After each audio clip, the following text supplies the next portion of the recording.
इस समय हम खुदावंद के कलाम से कुछ बातों को सीखेंगे। आज मैं आपके साथ एक विषय के ऊपर बात करना चाहता हूं। मेरे प्रियो, आपने अक्सर खुदा के कलाम में पढ़ा होगा कि यीशु मसीह के सिर के ऊपर कांटों का तो जो मुकुट रखा गया था, उसके बारे में आपने पढ़ा होगा। जब आप मत्ती रचित सुसमाचार उसका 27 अध्याय वचन 29 को पढ़ते हैं, वहां पर बताया गया है कि यीशु के सिर के ऊपर कांटों का ताज रखा गया था। और इसी विषय के ऊपर मैं आपके साथ बात करना चाहता हूं। मेरे प्रियो, आज का जो मेरा विषय है वो है यीशु मसीह के सिर पर कांटों का मुकुट क्यों रखा गया था। यीशु मसीह के सिर पर कांटों का मुकुट क्यों रखा गया था? इसलिए जब हम खुदा के कलाम से, खुदा के वचन से जब हम एक वचन को पढ़ते हैं, मत्ती रचित सुसमाचार उसका 27 अध्याय वचन 29 में इस प्रकार से लिखा हुआ है, और कांटों का मुकुट गूंद कर उसके सिर पर रखा गया और उसके दाहिने हाथ में सरकंडा दिया और उसके आगे घुटने टेक कर उसे ठट्ठों में उड़ाने लगे और कहा, हे यहूदियों के राजा, नमस्कार, हालेलुया। मेरे प्रियो, ये उस समय की बात है जब सिपाहियों के द्वारा यीशु मसीह का अपमान किया जाता है। इसके पहले कि यीशु मसीह क्रूस पर चढ़ाए जाते, उसके पहले जो पिलातुस के जो सैनिक थे वो यीशु मसीह का अपमान कर रहे हैं। उसके सिर के ऊपर कांटों का ताज पहना दिया गया, कांटों का मुकुट पहना दिया गया, और उसके बाद उसको कह रहे हैं, हे यहूदियों के राजा, नमस्कार। मतलब यीशु मसीह का तिरस्कार किया जा रहा है, उसका अपमान किया जा रहा है। लेकिन मेरे प्रियो, ये जो कांटे एक शराय की निशानी थी, वो कांटे गिरी हुई सृष्टि की निशानी थी। जिस सृष्टि को परमेश्वर ने फल लेके आने के लिए बनाया था, वही सृष्टि अब दर्द, खून, आंसू और तबाही पैदा कर रही थी। हालेलुया। आज जिस सृष्टि को खुदा ने फल लाने के लिए बनाया था, आज वही सृष्टि, वो पृथ्वी क्या पैदा कर रही है? दर्द पैदा कर रही है, खून, आंसू, लोगों की जिंदगी में पीड़ाएं पैदा कर रही है और तबाही भी पैदा कर रही है। लेकिन मेरे प्रियो, कांटे निशानी थी दर्द और मौत की। जब यीशु के सिर पर कांटों का मुकुट रखा गया तो वो कोई इत्तेफाक नहीं था, वो कोई अचंभे की बात नहीं थी। लेकिन मेरे प्रियो, आज इंसान परेशान क्यों है? आज क्यों हम दुविधाओं में हैं? आज क्यों हम परेशानियों में पड़े हुए हैं? आज क्यों हमें परेशानियों में, बीमारियों ने हमें घेरा हुआ है? ऐसा क्यों है हमारे जीवन में? आज हम प्रार्थनाएं बहुत करते हैं, खुदा की आराधना बहुत करते हैं, प्रस्तिश बहुत करते हैं, खुदा के नाम को बहुत महिमा देते हैं, लेकिन आज भी क्यों हम परेशानियों से जूझ रहे हैं? इसका कारण क्या है? ये क्या है हमारी जिंदगी में कि जिसकी वजह से हम बीमारियों से, कष्टों से, पीड़ाओं से, समस्याओं से बाहर नहीं निकल पा रहे हैं? आज क्यों हर एक इंसान परेशान क्यों है? आज हर एक इंसान क्यों दवाइयों के ऊपर लगा हुआ है? जब दवाई खाएंगे तभी वो चल फिर सकते हैं। आज जब वो दवाई नहीं लेते हैं, मेडिसिन नहीं लेते हैं, वो चल नहीं पाते हैं। क्यों? ऐसा क्यों? इंसान ने ऐसा क्या कर दिया है? परमेश्वर ने इंसान को तो ऐसा नहीं बनाया था कि वो मेडिसिन खाए, किसी प्रकार की दवाई खाए, जहां नींद की दवाई खाए तभी वो सो पाएगा। आज बहुत सारे लोग हैं परेशानी के कारण, दर्द के कारण, दुख के कारण, आंसुओं के कारण, अपनी पीड़ाओं के कारण, उनके घर में चल रही तबाही के कारण वो नींद की दवा लेकर, नींद की मेडिसिन लेकर फिर वो रेस्ट करते हैं। लेकिन मेरे प्रियो, मैं आपको एक बात बताना चाहता हूं, जब हम यीशु मसीह के पास आ जाते हैं तो यीशु मसीह हमारे हर एक दुख को, कष्ट को, दर्द को, हर एक पीड़ाओं को और हर एक प्रकार की हमारे अंदर जो चल रही तबाही है उसको हमारे जीवन से निकाल देता है। तो क्यों ना हमें यीशु मसीह की ओर जाना है, दुनिया की ओर नहीं। दुनिया हमारे जीवन से ना तो दर्द को खत्म कर सकती है, दुनिया हमारे वो खून को, आज बहुत सारे लोग हैं जो अनेक लोगों का, बहुत लोगों का खून कर रहे हैं अपने नशे के कारण, अपने नशे को पूरा करने के लिए। क्योंकि ये दुख जो है ये सृष्टि में पैदा हुआ है। परमेश्वर ने सृष्टि को जब पैदा किया, जब पृथ्वी को खुदा ने जब बनाया था, वो पवित्र थी, बिल्कुल पवित्र थी। वो बिल्कुल, उसमें किसी प्रकार का ना तो दर्द था, ना खून था, ना आंसू थे, ना तबाही थी। आज हम देखते हैं जगहों जगहों में हर एक कभी किसी नगर की, कभी किसी देश की हमें न्यूज आती है कि उस जगह में ऐसे तबाही चल रही है, वहां पर बॉम्ब ब्लास्ट हो गया, वहां पर ये हो गया, वहां पर वो हो गया, वहां पर ऐसे लोगों को मारा जा रहा है, ऐसे उनको तबाह किया जा रहा है। ये कहां पैदा हुआ? ये पृथ्वी पर पैदा हुआ। लेकिन जब खुदा ने पृथ्वी को बनाया था, उसने सुंदर बनाया था। लेकिन ये दर्द, खून, तबाही, आंसू इंसान ने पैदा किए। आज हर एक इंसान इन सब समस्याओं से जूझ रहा है। उसके जीवन में दर्द है, उसके जीवन में खून है, आंसू है, तबाही है। चाहे वो इंसान अपनी अंदर चल रहे उन सब बातों को बता नहीं सकता है। लेकिन यदि हम बता नहीं सकते हैं, इंसान को हम अपनी पूरी बातों को नहीं बता सकते, लेकिन यहोवा परमेश्वर आपकी हर एक बात को जानता है। आपके अंदर क्या है, आपके अंदर कौन से विचार चल रहे हैं, वो परमेश्वर जानता है। वो परमेश्वर आपकी हर एक बात को जानता है। क्योंकि आज इंसान परेशान क्यों है? उसी शराब के कारण है। कुछ अच्छा नहीं होता, उसी शराब की वजह से है। बीमारियां कहां से आई और मौत कहां से आई हमारे जीवन में? वो शराब के कारण आई, शराब से आई। इसलिए यीशु मसीह के सिर पर मुकुट रखा गया कि वो इसे शराब को तोड़ सके। हालेलुया।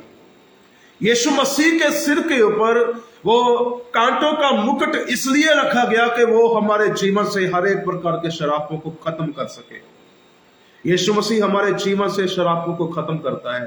यीशु मसीह के सिर के ऊपर इसलिए कांटों का मुकुट रखा गया कि हमारे जो पागलपन है, हमारे अंदर, हमारे दिमाग में जो गलत विचार चलते हैं, वो सब यीशु के कांटों के द्वारा, यीशु के मुकुट के द्वारा, जो उसके सिर पर रखा गया, उसके द्वारा सब कुछ फिनिश हो सके।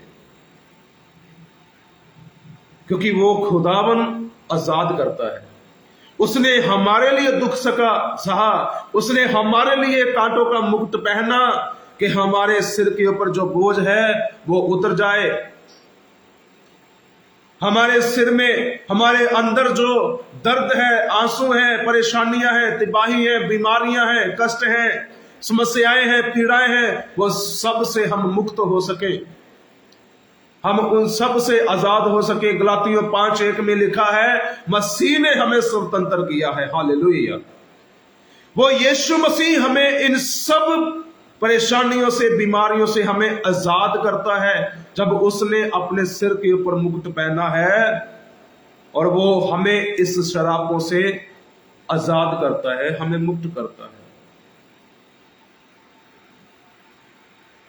मैं आपके लिए एक वचन को पढ़ूंगा जो पाया जाता है जेनेसिस की किताब, उत्पत्ति की किताब, उसका 3 अध्याय, वचन 17 में इस प्रकार से लिखा है, और आदम ने और आदम से उसने कहा, तूने जो अपनी पत्नी की बात सुनी और जिस वृक्ष के फल के विषय में मैंने तुझे आज्ञा दी थी, तू उसे ना खाना, उसको तूने खाया है, इसलिए भूमि तेरे कारण श्रापित है।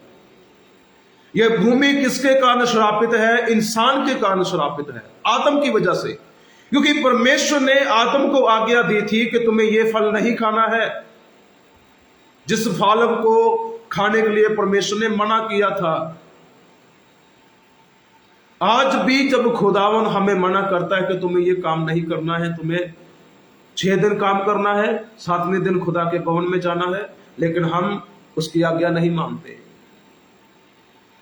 इसलिए जब हम अन आज्ञाकारी अपने जीवन में अपना कर रखते हैं, अन आज्ञाकारी करते हैं खुदा के वचनों की, खुदा के सेवकों की, वही हमारे जीवन के लिए एक श्रापित बन जाती है, वही हमारे लिए श्राप बन जाता है, जिसके कारण हमारे जीवन में दुख, दर्द, आंसू और तबाही हमारे जीवन में, हमारे परिवारों में आ जाती है।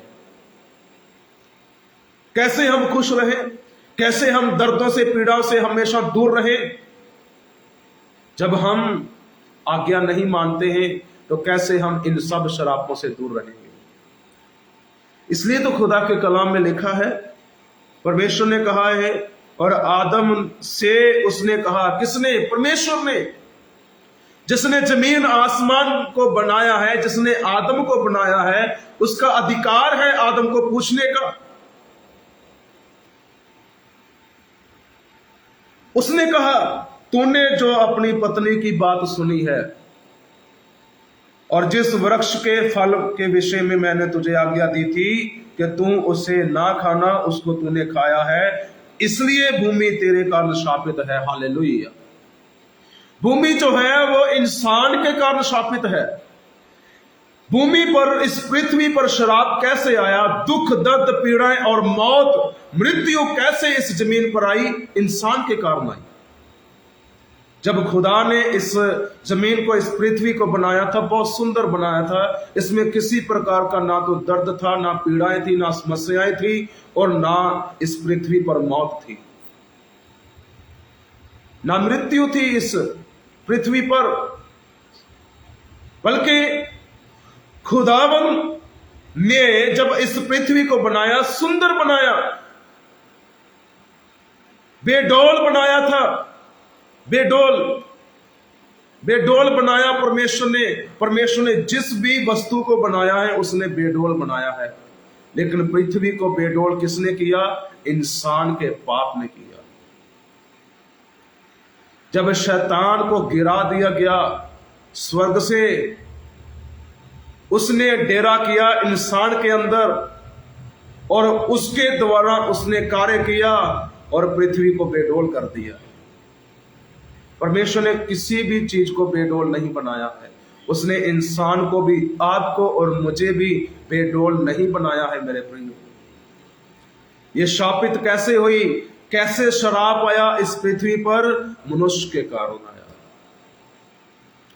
लेकिन मैं आपको एक बात बताना चाहता हूं, यदि आप शरापों से, कष्टों से, पीड़ाओं से आजाद होना चाहते हैं तो यीशु मसीह के खून को अपने ऊपर मांग ले। क्योंकि यूहन्ना की पहली पत्री 1:7 में लिखा है, यीशु का लहू हमें सब पापों से आजाद करता है, हमें सब शरापों से आजाद करता है। इसलिए यीशु मसीह के सिर पर मुकुट रखा गया कि वो इस शराब को तोड़ दे। यीशु मसीह इस शराब को तोड़ता है।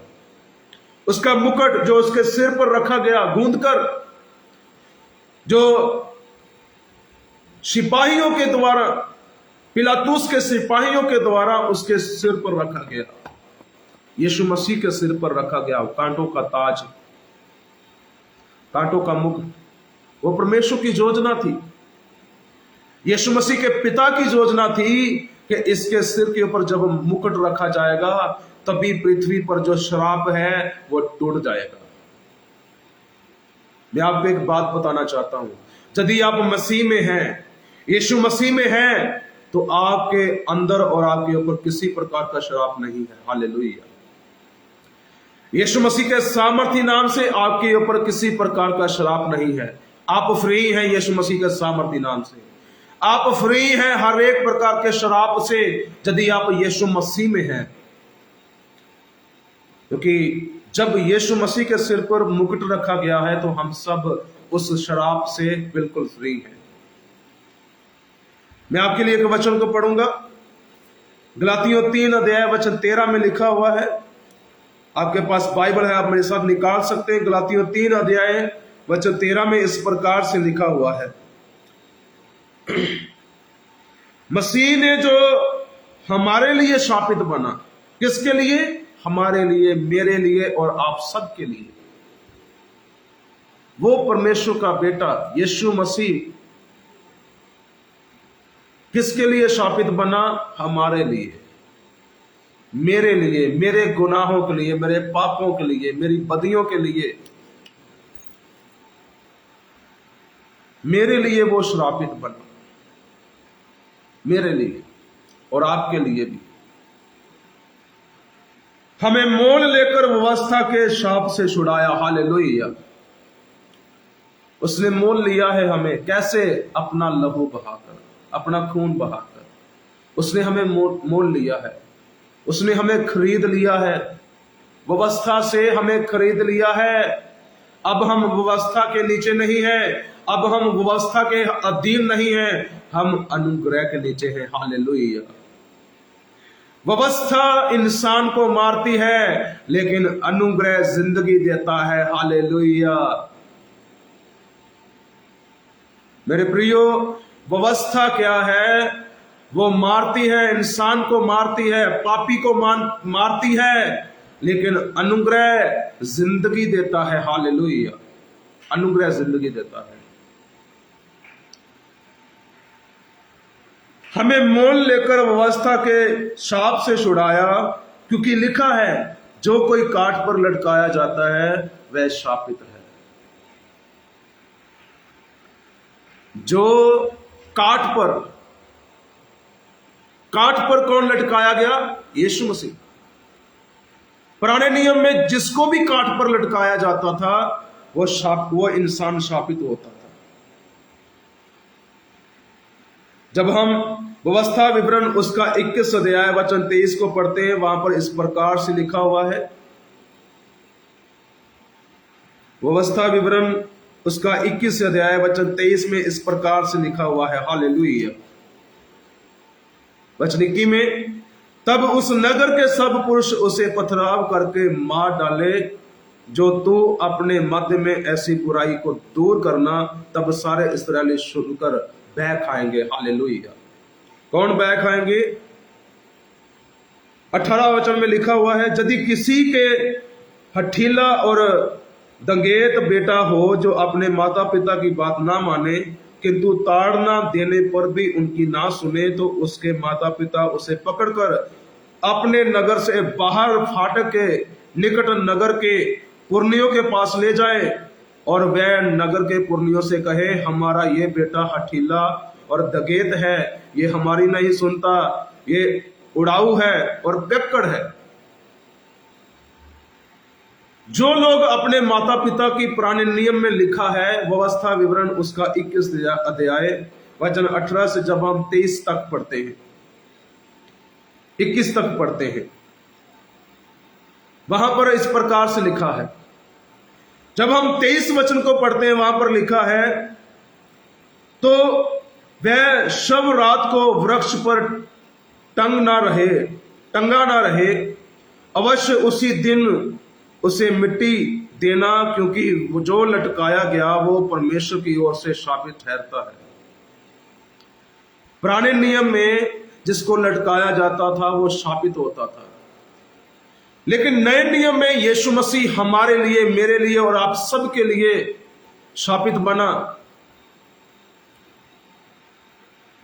लेकिन आगे जब हम गलातियों 3:14 में पढ़ते हैं, वहां पर इस प्रकार से लिखा, ये इसलिए हुआ कि अब्राहम की आशीष मसीह यीशु में अन्य जातियों तक पहुंचे। हालेलुया। अब्राहम की आशीष जो है वो अन्य जातियों तक पहुंचे, और हम विश्वास के द्वारा उस आत्मा को प्राप्त करें जिसकी प्रतिज्ञा हुई है। हालेलुया। जो प्रतिज्ञा जो वादा खुदावंद यीशु मसीह ने हमारे साथ किया है वो पूरा हो सके। कैसे? विश्वास के द्वारा, विश्वास के द्वारा। मेरे प्रियो, जब हम लय व्यवस्था की किताब उसका 16वां अध्याय वचन 8 और 9 को पढ़ते हैं, वहां पर इस प्रकार से लिखा हुआ है। लय व्यवस्था की किताब उसका 16वां अध्याय वचन 8 और 9 में इस प्रकार से लिखा हुआ है। मैं आपके लिए पढ़ना चाहूंगा वचन 8 और 9।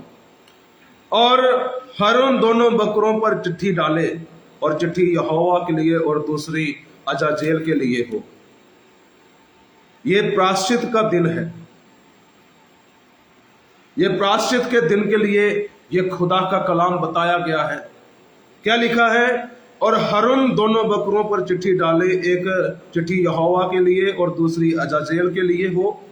और जिस बकरे पर यहोवा के नाम की चिट्ठी निकले उसको हारून पाप बलि के लिए चढ़ाए। हालेलुया। ये एक पर्व मनाते थे, इस्राएली लोग एक पर्व मनाते थे। यह पर्व इस्राएली लोगों में मेल मिलाप का पर्व मनाया जाता था। मेल मिलाप का जो व्यवस्था विवरण उसका ले व्यवस्था की किताब उसका 16वां अध्याय वचन 8 और 9 में लिखा हुआ है और 10 में लिखा हुआ है। यह एक मेल मिलाप का पर्व था। अजाजेल के लिए एक बकरे को छोड़ दिया गया था, जैसे बकरा डाकू को छोड़ दिया गया था।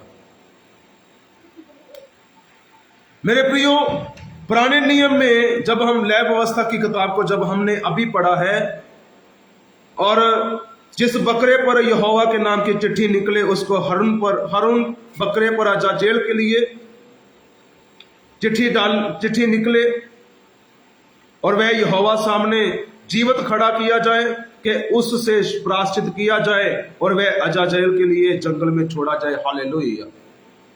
पुराने नियम में ये जो बकरा छोड़ा जाता था वो अजाजेल के लिए छोड़ा जाता था। और नए नियम में जब यीशु मसीह को क्रूस पर चढ़ाया जा रहा है, उसके पहले कि यीशु मसीह को पिलातुस के सामने पेश किया गया और उन लोगों से पूछा गया, क्योंकि वहां पर इस पर्व में एक रीत थी कि पर्व मनाने से पहले लोगों के लिए एक डाकू को छोड़ा जाता था, एक दोषी आदमी को छोड़ा जाता था। और इसलिए जब पिलातुस ने लोगों से पूछा, तुम्हारे लिए यीशु और बरअब्बा में से किसको छोड़ दिया जाए, उन लोगों ने बरअब्बा को मांगा था। बरअब्बा डाकू को मांगा था।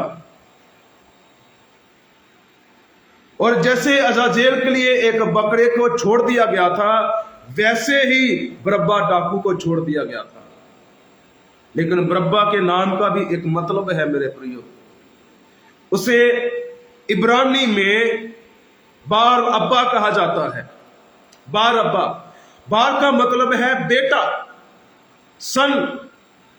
बार का मतलब है बेटा, अब्बा का मतलब है पिता, बरअब्बा का मतलब है पिता का बेटा। दोनों जिंदगियां जो सभा में पेश की गई थी, एक यीशु मसीह है, एक तरफ यीशु मसीह है, एक तरफ बरअब्बा डाकू है। ये दोनों जिंदगियां हैं। इन दोनों को समझना हमें बहुत जरूरी है। बरअब्बा का मतलब है, बार का मतलब है सन, अब्बा का मतलब है फादर, बरअब्बा का मतलब है पिता का बेटा। ये दोनों जिंदगियां हैं जो सभा के सामने, पिलातुस के सामने और लोगों के सामने पेश की गई हैं।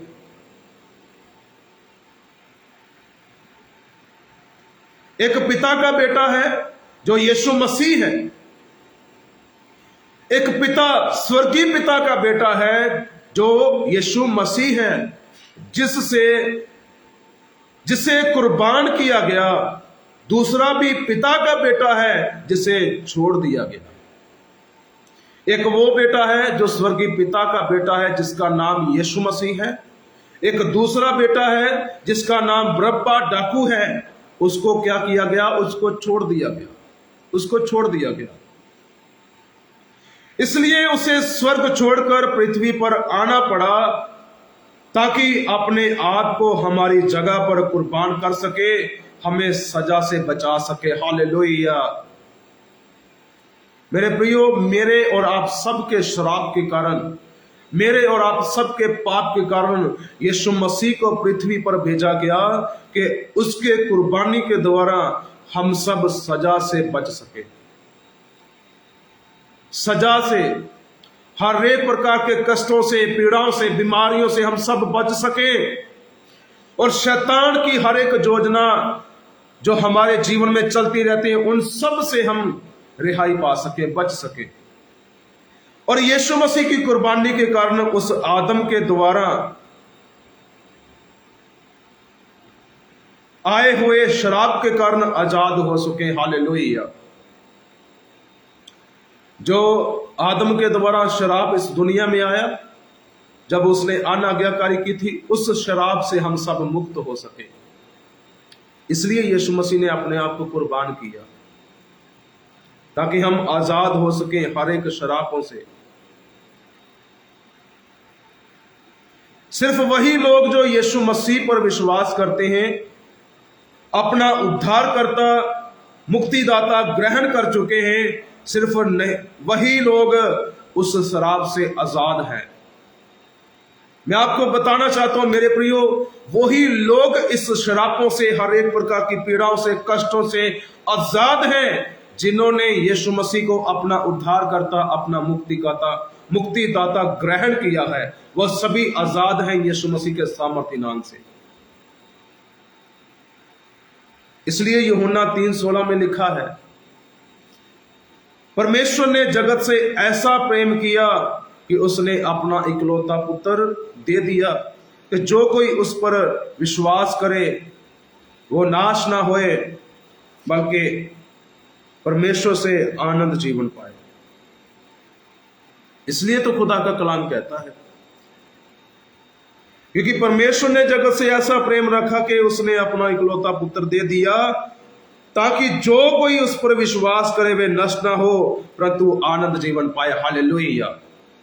क्योंकि जब हम यीशु मसीह को ग्रहण कर लेते हैं, विश्वास करते हैं कि हाँ वो मेरा मुक्तिदाता है, उद्धार करता है, तो हम हर एक प्रकार के शराब से छूट जाते हैं, हर एक शराब से छूट जाते हैं, और खुदावन हमारे जीवन में कार्य करता है, हमें आजाद करता है। इसलिए यीशु मसीह के सिर के ऊपर कांटों का मुकुट रखा गया कि हम सब हर एक शराबों से आजाद हो सके। बरअब्बा को बचाना लोगों के द्वारा नहीं था, यह परमेश्वर के द्वारा तय किया हुआ था, ताकि कुर्बानी के जरिए फिर से मेल मिलाप हो सके। किसका? इंसान का परमेश्वर के साथ, आदम का परमेश्वर के साथ मेल मिलाप हो सके। क्योंकि कुर्बानी के द्वारा, किसकी? यीशु मसीह की कुर्बानी के द्वारा इंसान का मेल मिलाप परमेश्वर के साथ हो सके। उस समय कुर्बान किया जब हम पापी ही थे, उसने जाहिर नहीं किया कि पहले लोग तौबा करें, फिर मैं अपने बेटे को सलीब पर चढ़ाऊंगा। नहीं, बल्कि हमारे तौबा करने से पहले ही ये तय हो गया था, हमारे जन्म लेने से पहले ही, हमें दुनिया में आने से पहले ही ये डिसाइड किया गया था कि यीशु मसीह को पृथ्वी पर भेजना है, ताकि वो कुर्बान हो। हर एक शराब जो पृथ्वी पर कार्य कर रहा है, वो यीशु के नाम से टूट सके, यीशु की कुर्बानी के द्वारा टूट सके। हालेलुया।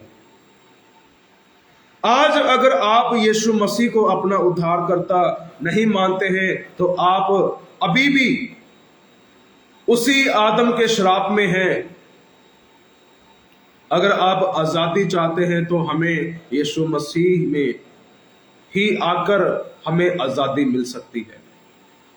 हमें आजादी कैसे मिल सकती है? उस श्रापों से, कष्टों से, पीड़ाओं से, जब हम यीशु मसीह में आ जाते हैं, उसको अपना उद्धारकर्ता, मुक्तिदाता ग्रहण कर लेते हैं। मेरे प्रिय, हम विश्वास कर लेते हैं और ये कहते हैं अपने मुंह से, यीशु मसीह मेरा मुक्तिदाता, यीशु मसीह मेरा उद्धार करता है।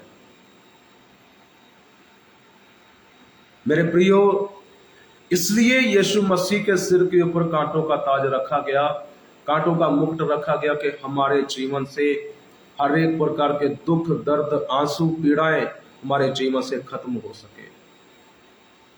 इसलिए हमारे लिए यीशु मसीह के सिर के ऊपर कांटों का मुकुट रखा गया कि हम सब हर एक पागलपन से, हर एक शर्मिंदगी से और हर एक प्रकार के डिप्रेशन से हम लोग आजाद हो सके।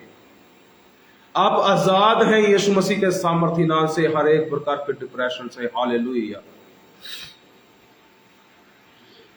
इसलिए यीशु मसीह के सिर के ऊपर कांटों का ताज रखा गया, कांटों का मुकुट रखा गया, ताकि आप आजाद हो सके हर एक पीड़ा से, हर एक कष्टों से। मेरे प्रियो, खुदावन यीशु मसीह ने इसलिए अपने आप को कुर्बान किया।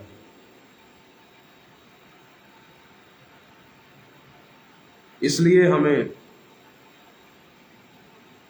क्योंकि जब इस दुनिया में शराब आया तो इंसान की जिंदगी में क्या क्या आया? शरीर की गंदगी, विचार आया, नशे आए, पैसे का लालच आया। आत्मा की गंदगी क्या है? जेलसी, कुविचार, गंदे विचार, किसी के बारे में जेलसी रखना, शत्रु बनना, दुश्मनी रखना और बैर रखना, ये सब भावनाएं हैं कि जो इंसान की जिंदगी में आई और जिसके कारण इंसान दुख में, दर्द में, पीड़ाओं में, समस्याओं में गुजर रहा है, जिसके कारण उसका शरीर, उसका जीवन शरापित हो गया, उसके जीवन में शराब आ गया। लेकिन मेरे प्रियो, मैं आपको बताना चाहता हूं, यदि आज आप ये कहेंगे, अपने मुंह से अंगीकार करेंगे और कहेंगे, हे परमेश्वर, मैं आपको, हे यीशु मसीह, अपना उद्धार करता और मुक्तिदाता ग्रहण करता हूं, तो आपके जीवन से हर एक शराब खत्म हो जाएंगे यीशु मसीह के सामर्थी नाम से। यदि आप विश्वास के साथ प्रार्थना करेंगे और कहेंगे कि मैं यीशु पर ईमान करता हूं, विश्वास करता हूं कि यीशु मसीह मेरा मुक्तिदाता है, यीशु मसीह मेरा उद्धार करता है, वो आपके जीवन से हर एक कष्टों को, हर एक प्रकार की पीड़ाओं को, दुखों को, दर्दों को आपके जीवन से खत्म कर देगा। आपके जीवन से हर एक कष्टों को खत्म कर देगा, पीड़ाओं को, बीमारियों को खत्म कर देगा। आप सभी ब्लेस्ड हैं यीशु मसीह के सामर्थी नाम से। मेरी प्रार्थना है आपके जीवन से हर एक प्रकार का कष्ट, पीड़ाएं यीशु के नाम से खत्म हो जाएं। हर एक शराब टूट जाए आपके जीवन से, बंधन टूट जाए यीशु मसीह के सामर्थी नाम से। हालेलुया। प्यारे प्रभु, हमारा प्रभु जो खुदावंद यीशु मसीह, वो हमारे कष्टों को, हमारे पीड़ाओं को जानता है, वो हमें आजाद करने की सामर्थ रखता है। आज भी वही परमेश्वर, जब हम उसको अपना उद्धार करता, मुक्तिदाता ग्रहण कर लेते हैं, मान लेते हैं कि हाँ, यीशु मसीह मेरा उद्धार करता, यीशु मसीह मेरा मुक्तिदाता है, वो हमारे जीवन से कष्टों को, बीमारियों को और हमारे जीवन से हर एक प्रकार के शरापों को निकाल देता है। May God bless you. परमेश्वर इस वचन के द्वारा हम सबको बहुतायत से आशीष और बरकत दे। आमीन।